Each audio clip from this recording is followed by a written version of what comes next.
जवन करे के बड़ा जज करी चुपचाप स्वेटर साल होई धरी लागे छठी मैया आइल बाड़ी यही जे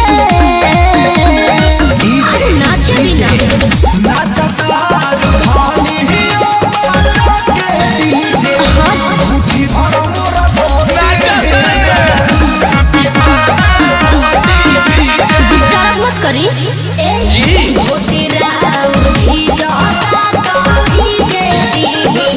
खुशी मोर नहीं भीजे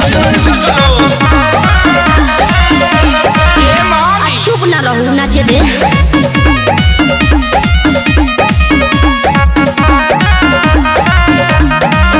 अच्छा ही बात बतावा। हाँ। एगो तो तू छठ घाट पाइल बारू हाँ? अच्छा आ घूघ तान के लगलू नाचे कोनो छठी माई के गीत याद नहीं खे गावा। अच्छा गावा तनी रवि बाबू आजा पेन्ही के बबुआ के पापा पियरी अरे पेन्ही के बबुआ के पापा पियरी अरे जिया हमारा रख दे के भइले खार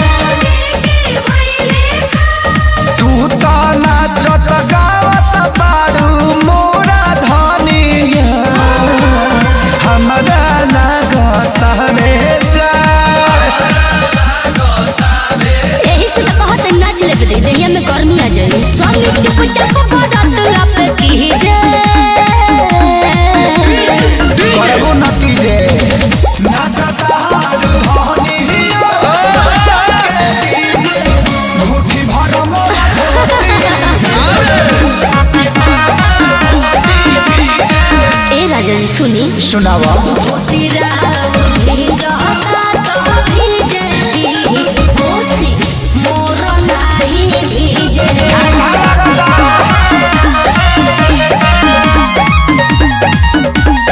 म्यूजिक बाय रविराज देवा कृपा करी सुनी रउआ दीनानाथ